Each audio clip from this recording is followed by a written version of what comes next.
성들이네. 내게로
주께서 참고하니 계시니라. 하나님의 은이 나의 비전이 되고 예수님의 선물이 나의 인격이 되고 영님의 권능이 나의 능력이 되니 원하고 바라고 기도합니다.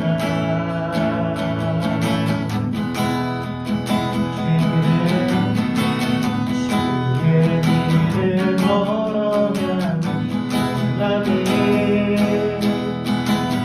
세상에 버리지 않을 수 없으니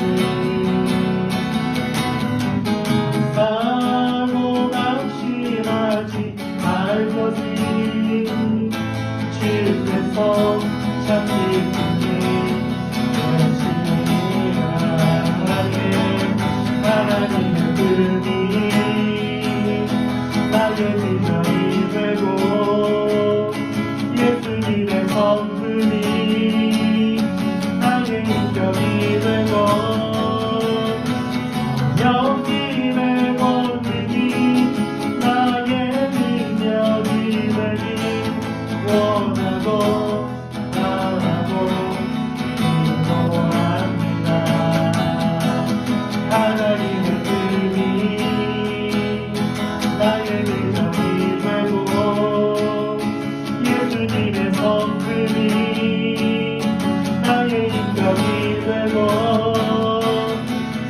영님의 권능이 나의 능력이 되니 원하고 바라고 기도합니다. 다시 한번 고백하며 하나님의 품이 나의 비전이 되고 예수님의 성품이 나의 인격이 되고 영님의 권능이 나의 능력이 되니 원하고 바라고 기도합니다.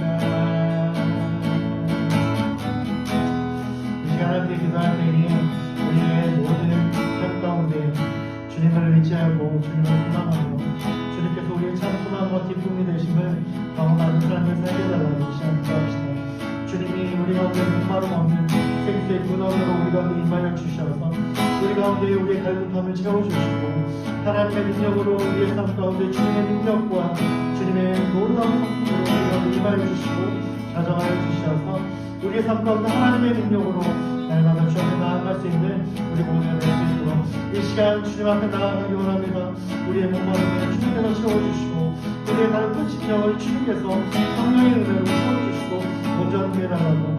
그래서 주님의 비전이 주님의 꿈이 나의 비전이 되게 하시고 주님의 능력이 나의 능력이 되게 해달라고 이 시간 그렇게 주님께 기도하기 원합니다. 함께 기도합시다. 아버지 하나님 이 시간을 전해 나와 하나님의 모두에게 주님의 능력을 보여주시옵소서. 하나님의 나라 가운데 인도하고 우리의 힘없음도 우리의 능력이 없음을 인정하고 고백하며 전해 나아갈 때 주님께서 우리의 능력을 내어주시고 주님께서 우리에게 내어주셔서 우리의 삶 가운데 주님의 능력으로 말미암아 주님의 삶을 살게 하시고 우리의 삶 가운데 하나님의 우리의 능력을 내어주시면 우리가 나아가 영광을 믿도록 주님을 인도하여 주시고 하나님 함께 하여 주옵소서. 우리의 목마름과 우리의 삶을 전해 나아갑니다. 우리의 갈망시며 모든 일에 넘겨주시고 위로하여 주시고 역사하여 주셔서 하나님의 은혜와 하나님의 역사하시는 이 시간 우리가 돌아가여 주시고 인자하여 주시옵소서. 성령이 우리 가운데 임하여 주시고 가정하여 주시고 하나님 함께 하여 주셔서 하나님의 은혜와 역사가 우리가 나아갈 수 있도록 주님 인도하여 주시고 역사하여 주시옵소서. 우리 성령들 어디 있든지 무엇을 하든지 이 시간 기억하게 하시고 주님의 능력으로 말미암아 잡아갈 수 있도록 주님 역사하여 주시고 함께하여 주시옵소서. 하나님 주님을 의지합니다. 주님의 바라봅니다. 주님 우리가 함께 해주시고 주님의 능력으로 전달하여 주시옵소서. 주님께서 우리가 믿는 것으로 사랑합니다. 주님 주시옵소서.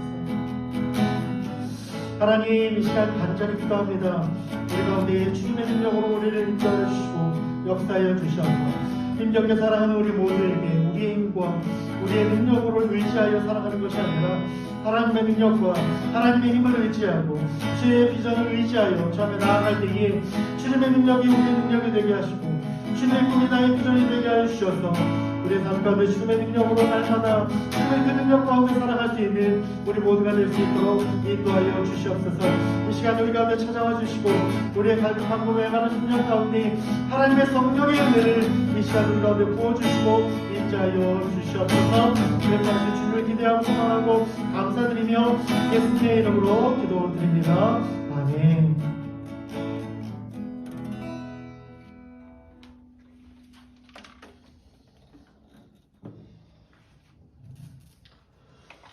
네, 오늘 함께 말씀 보겠습니다. 오늘 말씀은 마가복음 4장 1절부터 9절 말씀입니다.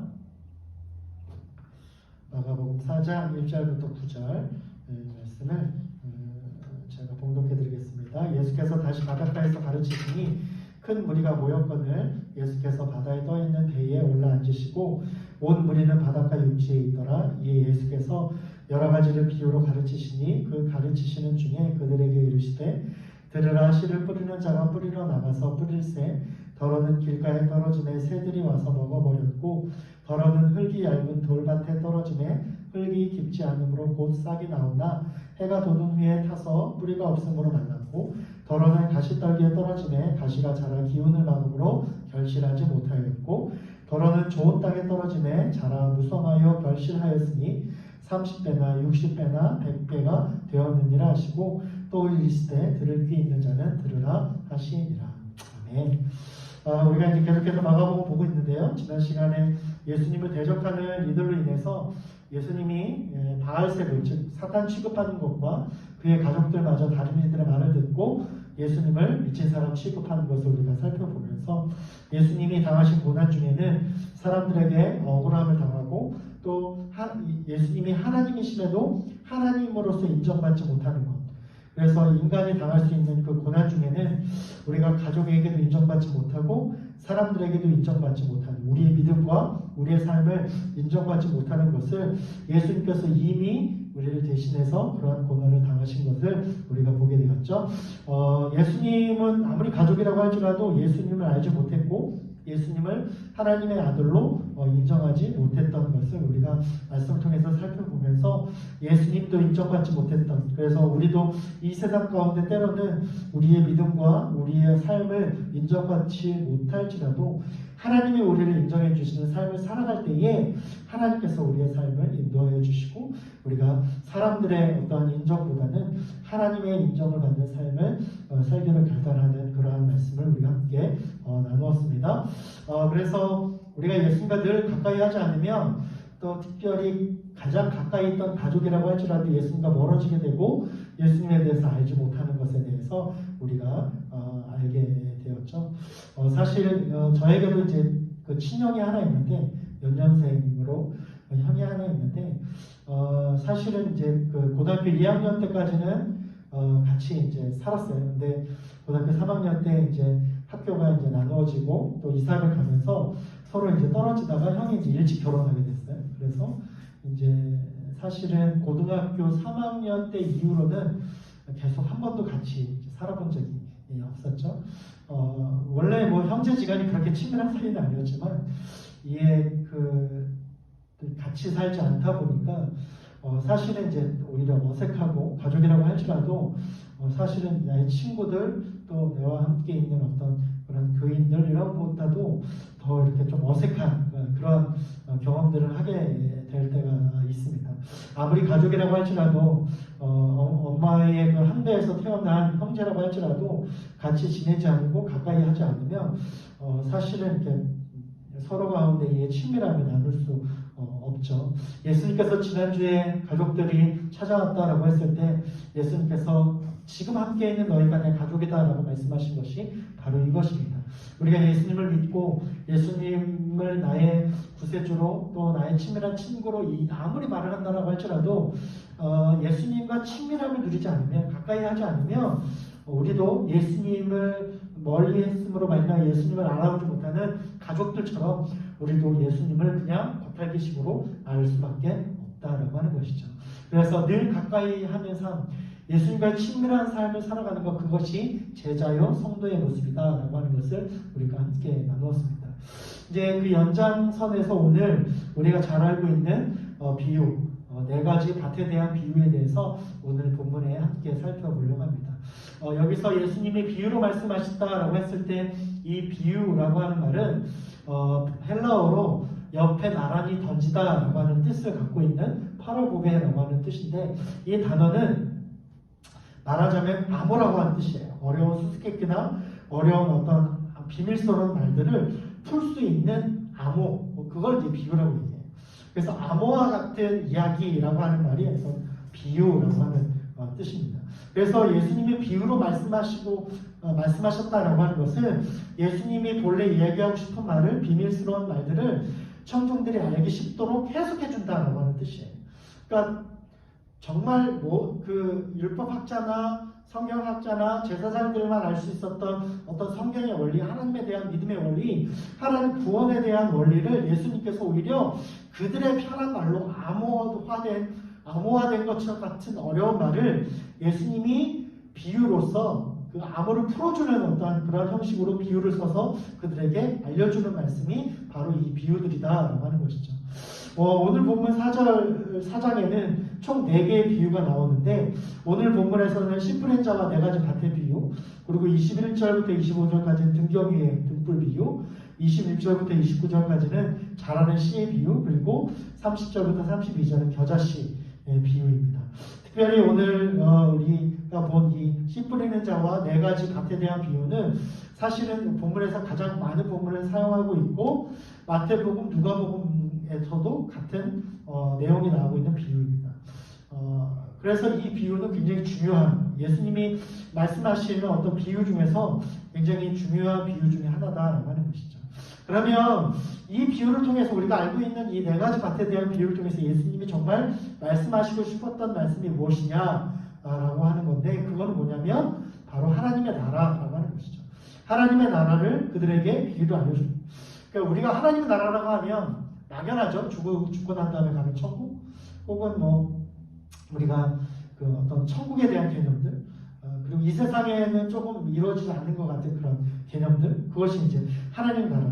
주로 우리가 이제 장례식에서나 많이 알 수 있는 그런 거죠. 근데 사실은 예수님의 모든 말씀의 가장 중요한 주제는 하나님 나라입니다. 하나님 나라가 뭘까요? 우리가 죽어서 가는 천국이 하나님 나라가 아니라 하나님이 통치하시는 나라가 하나님 나라죠.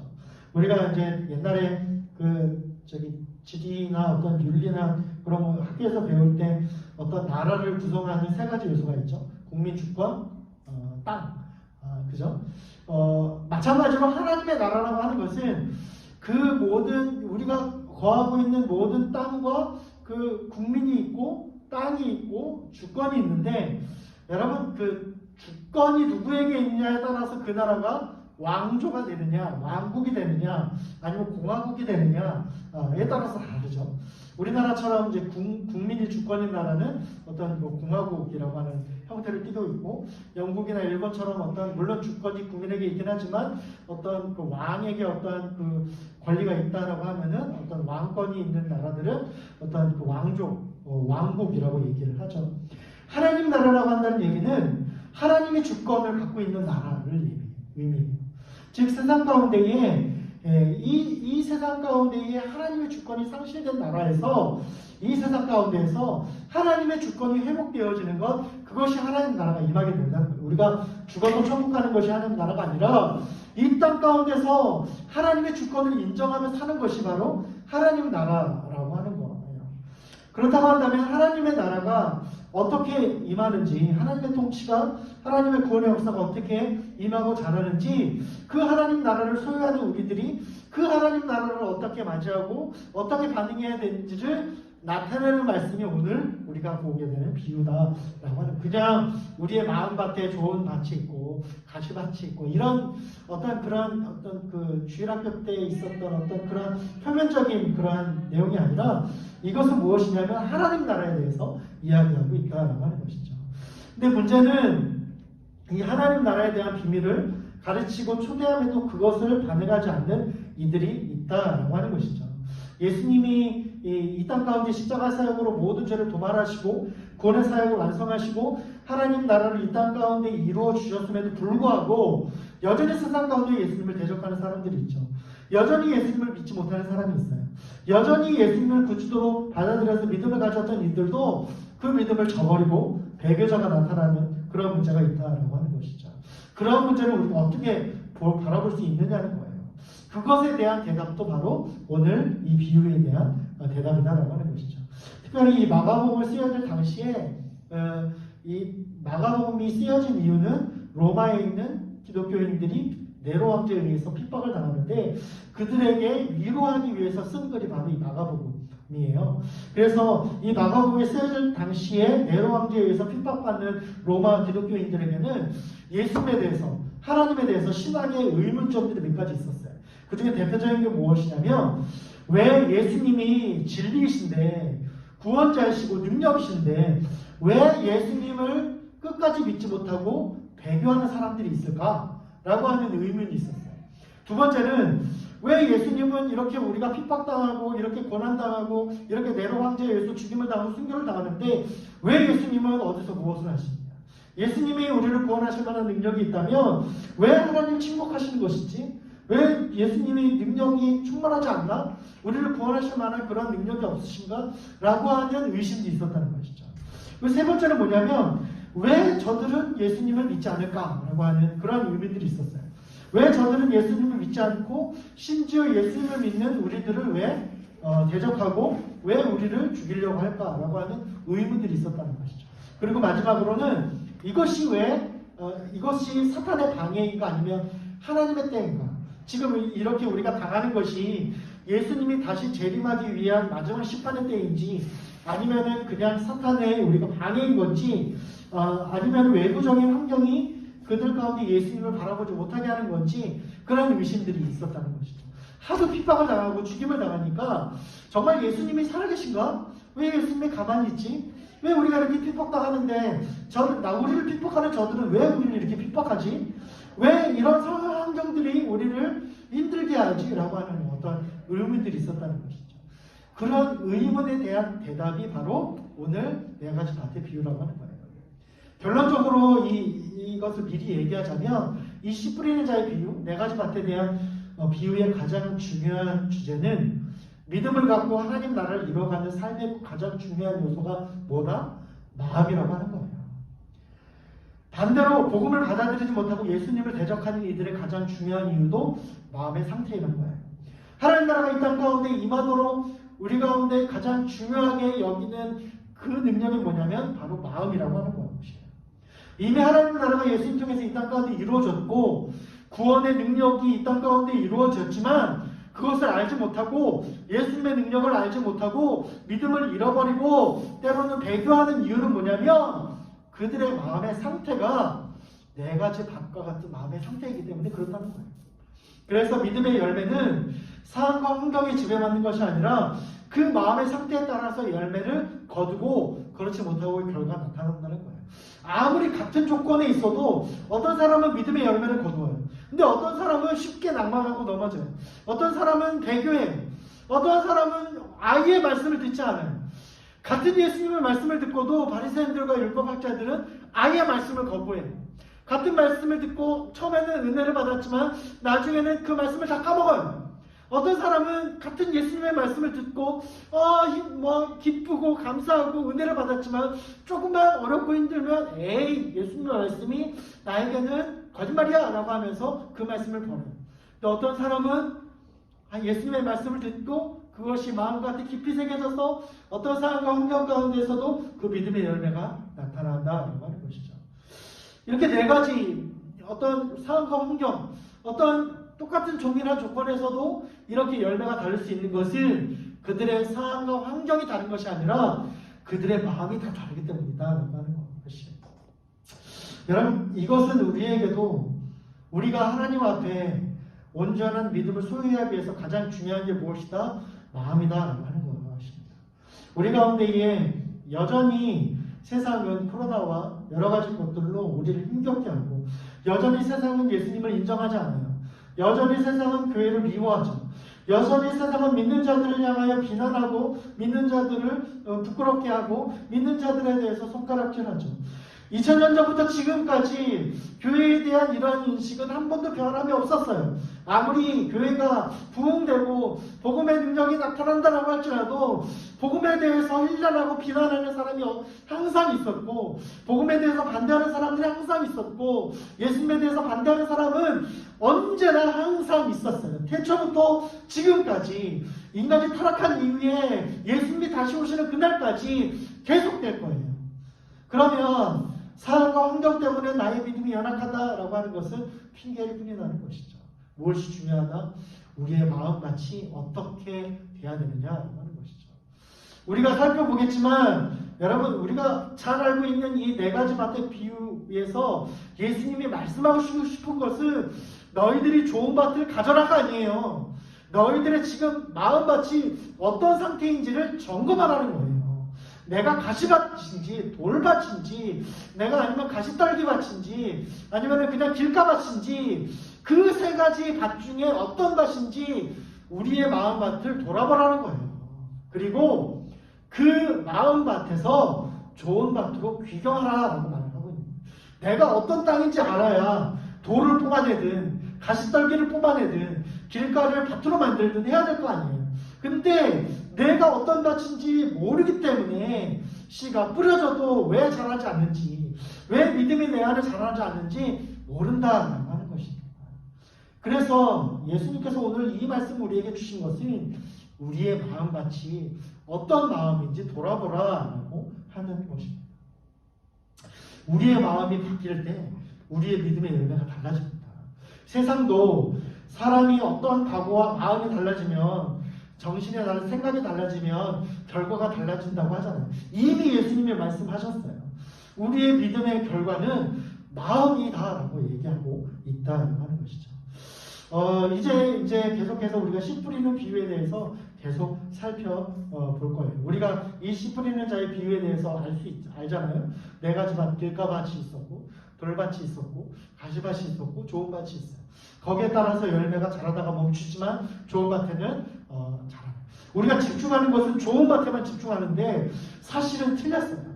예수님이 집중하고 싶은 것은 가시밭과 돌밭과 길가밭이에요.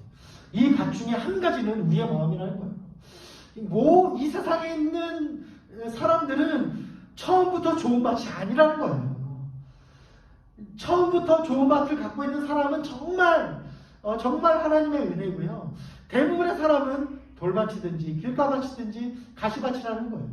그러면 우리가 어떻게 좋은 밭이 되어야 될지에 대해서, 우리의 마음을 어떻게 귀경해야 될지에 대해서 이 말씀을 통해서 깨달으라는 것입니다. 나머지 말씀은 우리가 다음 주에 하도록 하겠습니다.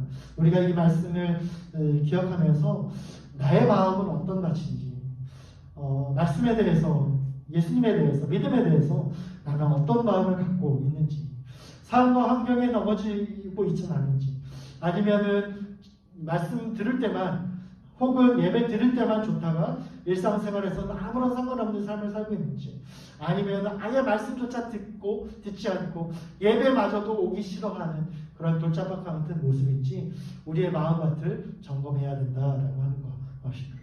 이 시간 우리의 믿음의 결과가 마음에서부터 나온다라고 하는 것을 기억하고, 이 말씀들을 여러분 기억하시면서 이번 한 주간 동안도 내 마음의 상태 그리고 나의 믿음의 상태를 점검하시면서 우리가 우리의 마음 가운데 예수님이 원하시는 마음밭으로 한 걸음씩 조금씩 우리가 바뀌어지는, 그래서 여전히 길가밭이라고 한다면 조금씩 마음의 밭을 바꾸고, 우리가 가시 떨기 밭이라고 했다면 조금씩 그 가시들을 제거하고, 우리가 돌짝밭이었다면 조금씩 그 돌들을 제거함으로 말미암아 우리가 하나님의 믿음의 좋은 밭으로 가기 위한 여정을 시작할 수 있는 저와 여러분 될 수 있기를 간절히 축원합니다. 기도하시겠습니다. 하나님 감사합니다. 오늘도 우리 가운데 말씀하셔서 감사합니다. 이제 네 가지 밭의 비유, 씨 뿌리는 자의 비유를 가지고 우리가 계속 말씀을 나눌 것입니다. 하나님, 이 말씀을 통해서 예수님께서 우리에게 원하시는 것, 우리가 어떤 마음을 갖기를 원하시는지, 그리고 우리가 어떤 마음인지를 알고 그 마음밭에 하나님이 원하시는 좋은 밭으로 바뀌어지는 작업들을 우리가 시작하게 하여 주시고, 믿음의 좋은 밭이 되기 위한 여정을 우리가 시작할 수 있도록 인도하여 주시옵소서. 하나님, 이제 위드 코로나로 우리가 바뀌면서 우리 청년들도 이제는 모이게 힘쓰게 도와주시고, 우리의 삶과 환경 가운데 있지 않고 믿음으로 주 앞에 나아감으로 말미암아 믿음의 열매들이 우리의 삶 가운데 나타나고, 또한 하나님의 은혜의 열매들이 우리 가운데 풍성히 맺어줄 수 있는 우리 모두가 될 수 있도록 인도하여 주시옵소서. 일주일의 삶도 주님께서 축복하여 주시고, 또 코로나로부터 또 세상 가운데의 삶을 살아갈 때 주님의 지켜주심과 돌보심과 함께 하심을 우리 가운데 날마다 경험할 수 있도록 인도하여 주시옵소서. 또 다음 주에는 우리가 함께 모여서 예배할 수 있는 기쁨의 은혜를 우리 모두에게 허락하여 주시옵소서. 감사하고 예수님의 이름으로 기도드립니다. 아멘. 이제는 우리 구주 예수 그리스도의 크신 은혜와 하나님의 놀라우신 사랑하심과 성령님의 기름 부으심과 역사하심과 교통하심이 이 시간 우리의 마음밭을 하나님의 마음밭으로 바꾸기로 결정하고 그 여정을 시작하기로 결정하는 우리 사랑하는 청년들 머리머리 위에, 그 가정과 삶과 생업 위에 이제로부터 영원토록 함께 하시기를 간절히 축원하옵나이다. 아멘. 예배를 마쳤습니다. 광고를 몇 가지 하겠습니다. 오늘까지 4단계고요. 내일부터 이제 위드 코로나로 되면서 이제는 대면 예배가 어느 정도 가능하게 됐습니다. 청년 예배도 이제 다음 주부터 우리가 함께 모여서 예배를 드리려고 합니다. 실시간 영상 예배도 계속 할 예정이긴 하지만 우리 청년들 함께 좀 오랜만에 나와서 반가운 얼굴들로 인사하고 함께 예배했으면 좋겠습니다. 청년부 예배 영상은 유튜브를 통해서 시청할 수 있고요. 또 공식적인 신강교회 채널에 들어오시면 편집된 영상을 주일 오후부터 시청할 수 있습니다. 예배를 마쳤습니다.